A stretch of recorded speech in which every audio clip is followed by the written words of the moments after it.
7.5 கோடி தமிழ் மக்களின் உணர்வுகளை பிரதிபலிக்கின்ற மாமன்றம் தமிழ்நாடு சட்டமன்றம் என்பது தமிழ்நாடு சட்டமன்றத்தில் மரபு மாண்புகள் படி இந்த அரசு பொறுப்பேற்ற பிறகு ஆளுநர் உரை என்பது தமிழ் தாய் வாழ்த்தோடு தொடங்கி இறுதியாக ஆளுநர் உரை முடித்த பிறகு தேசிய கீதத்தோடு நிறைவு செய்திருப்பதை இந்திய கம்யூனிஸ்ட் கட்சி வரவேற்கிறது. குறிப்பாக இந்த அரசுடைய கொள்கை, திட்டங்கள், எதிர்கால செயல்பாடுகள் குறித்து ஆளுநர் உரையில் இடம்பெற்றிருப்பது வரவேற்கத்தக்கது. குறிப்பாக அரசு நிர்வாகத்தில் ஊழல் இல்லாத வெளிப்படைத்தன்மை, ஒப்பந்த புள்ளிகள் கூறுதல், அதேபோல கொள்முதலில் வெளிப்படைத்தன்மையோடு இந்த அரசு செயல்படும் என்பதை இந்திய கம்யூனிஸ்ட் கட்சி வரவேற்கிறது.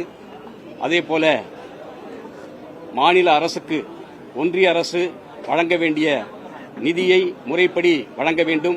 இல்லையென்றால் சட்டமன்றத்திலே தீர்மானம் கொண்டு வந்து சட்டப்பூர்வமாக அந்த நிதிகளை பெறுவதற்கான நடவடிக்கை எடுக்கப்படும் என்று ஆளுநர் உரையிலே இடம்பெற்றிருப்பதை இந்திய கம்யூனிஸ்ட் கட்சி வரவேற்கிறது. அதேபோல மொழிக் கொள்கையில் இந்த அரசு உறுதியோடு இருக்கிறது. தேசிய கல்விக் கொள்கையை ஏற்க மாட்டோம், மும்மொழிக் கொள்கையை நாங்கள் நடைமுறைப்படுத்த மாட்டோம். தமிழ்நாட்டில் 1968 நடைமுறையில் உள்ள தமிழ், ஆங்கிலம் உள்ளிட்ட இருமொழிக் கொள்கையை நாங்கள் நடைமுறைப்படுத்துவோம். அதோடு மட்டுமல்லாமல் சர்வ சிக்ஷா அபியான் திட்டத்தில் 3500 கோடி ரூபாய் தமிழ்நாட்டுக்கு வழங்க வேண்டிய நிதியை நிர்பந்தம் இல்லாமல் ஒன்றிய அரசு வழங்க வேண்டும் என்று ஆளுநர் உரையில் இடம்பெற்றிருப்பதை வரவேற்கின்றோம். அதோடு இல்லாமல் தமிழை வழக்காடு மொழியாகவும் சென்னை உயர்நீதிமன்றத்தில், அதேபோல உச்சநீதிமன்றத்துடைய கிளையை சென்னையில் கொண்டு வருவதற்கான இந்த அரசு மேற்கொண்டுள்ள நிலைப்பாட்டை இன்றைக்கு ஆளுநர் உரையில் இடம்பெற்றிருப்பதை இந்திய கம்யூனிஸ்ட் கட்சி வரவேற்கிறது. அதேபோல நதிநீர் உரிமை காப்பதிலே இந்த அரசு உறுதியோடு இருக்கிறது. குறிப்பாக தமிழ்நாட்டுடைய வாழ்வாதாரமாக காவேரி ஆறு திகழ்கிறது. காவேரி ஆற்றின் குறுக்கே கர்நாடகாவில் மேகேதாத்தில் அணை கட்டுவதை சட்டப்பூர்வமாக எதிர்கொண்டு தமிழகத்துடைய விவசாயிகளுடைய வாழ்வாதாரத்தை பாதுகாக்க அனைத்து விதமான சட்ட நடவடிக்கைகளும் எடுக்கப்படும் என்ற அறிவிப்பும், அதேபோல முல்லை பெரியாறு அணையில் 142 அடியிலிருந்து 152 அடி வரை நீரை மட்டத்தை உயர்த்துவதற்கு இந்த அரசு நடவடிக்கைகள் மேற்கொள்ளப்படும் என்ற அறிவிப்பையும், அதேபோல தமிழ்நாட்டில் உள்ள ஆறுகளை இணைக்கப்படும், அதன் பின்னர் தென்னக நதிகளை இணைப்பதற்கான நடவடிக்கை மேற்கொள்ளப்படும், மழைநீர் சேகரிப்பு திட்டங்களை நடைமுறைக்கு கொண்டு வரப்படும் என்ற நீர் மேலாண்மையை இன்றைக்கு இந்த அரசு பல்வேறு முறையில் கையாளுவதை இந்திய கம்யூனிஸ்ட் கட்சி வரவேற்கிறது. அதேபோல மீனவர்கள் நலன் காப்பதற்காக இந்த அரசு தொடர்ந்து தமிழக மீனவர்கள் இலங்கை கடற்படையினால் தாக்கப்படுவதும், அவருடைய படகுகளை பறிப்பதும், மீன்களை அள்ளி செய்வதும், அதேபோல சிறை பிடிப்பதும் தொடர் நடவடிக்கையாக இருக்கிறது. ஒன்றிய அரசை வற்புறுத்தி தமிழர்களுடைய மீனவர்கள் நலன் காக்க இந்த அரசு உறுதி ஏற்றிருப்பதை இந்திய கம்யூனிஸ்ட் கட்சி வரவேற்கிறது. அதேபோல இந்த அரசு ஏற்கனவே ஓசூரில் வான்வழி மையம் அமைக்கப்படும் என்று அறிவிக்கப்பட்டு அது நிலவில் இருக்கிறது. அந்த வான்வழி மையம் அமைக்கவும், அதேபோல தமிழ்நாட்டில் 2ஆம் கட்ட நகரங்களான ஓசூர், மதுரை, கோவையில் மெட்ரோ ரயில் திட்டம் கொண்டு வருவதற்கான நடவடிக்கைகள் மேற்கொள்ளப்படும் என்ற அறிவிப்பை இந்திய கம்யூனிஸ்ட் கட்சி வரவேற்கிறது. அதோடு இல்லாமல் கடந்த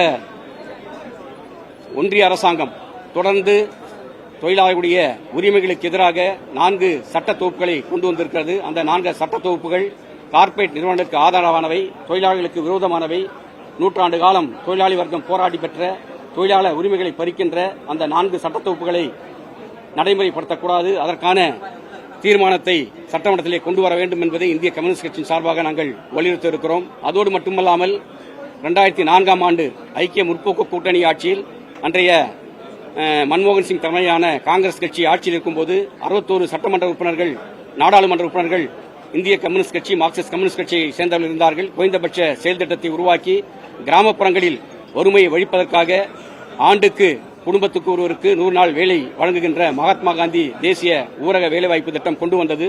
அந்த திட்டத்தை இன்றைக்கு ஒன்றிய அரசு சிதைக்கும் வகையிலே மகாத்மா காந்தி பெயரை பிடிக்காதவர்கள் இன்றைக்கு விபிஜி ராம்ஜி என்ற புதிய பெயரை வைத்து மாநில அரசுகள் 40% நிதியும், அதேபோல ஒன்றிய அரசு 60% நிதியோடு அந்த திட்டம் செயல்படுத்தப்படும் என்று அறிவிக்கப்பட்டிருக்கிறது. நிச்சயமாக அந்த திட்டம் சிதைப்பதற்கான ஒரு திட்டம். அந்த திட்டத்தை எதிர்த்து சட்டமன்றத்திலே தீர்மானம் கொண்டு வர வேண்டும் என்று இந்திய கம்யூனிஸ்ட் கட்சியின் சார்பில் நாங்கள் வலியுறுத்த இருக்கிறோம். அதோடு மட்டுமல்லாமல் சமீப காலமாக தமிழ்நாட்டில் பெண்கள், குழந்தைகள், மூதாட்டிகள், அதேபோல மாற்றுத்திறனாளிக்கு எதிரான பாலியல் வன்கொடுமைகள், அதேபோல கொலை, கொள்ளை போன்ற குற்றங்கள் அதிகரித்திருக்கின்றன. அவற்றை இந்த அரசு இரும்பு கரம் கொண்டு ஒடுக்க வேண்டும். பெண்கள் மற்றும் குழந்தைகள் பாதுகாப்பை இந்த அரசு உறுதிப்படுத்த வேண்டும்.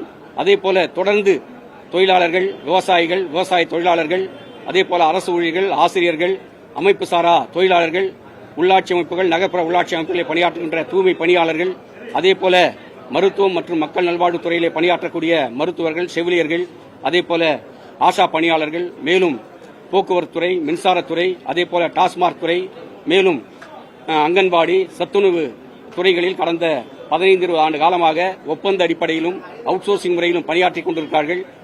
480 நாட்கள் பணியாற்றினால் அவர்களை பணி நிரந்தரம் செய்ய வேண்டும் என்று சட்டம் இருக்கிறது. தாவேக அரசும் நாங்கள் ஆட்சிக்கு வந்தால் 5 ஆண்டுகள் பணியாற்றியிருந்தால் அவர்களை பணி நிரந்தரம் செய்யப்படும் என்று தேர்தல் வாக்குறுதி கொடுத்திருக்கிறார்கள். அந்த வாக்குறுதியை நிறைவேற்றி 5 ஆண்டுகளுக்கு மேலாக பணியாற்றியவர்களை பணி நிரந்தரம் செய்ய வேண்டும் உள்ளிட்ட கோரிக்கைகளை நடைபெற இருக்கின்ற சட்டமன்ற கூட்டத்தொடரில் இந்திய கம்யூனிஸ்ட் கட்சியின் சார்பாக வலியுறுத்த இருக்கிறோம்.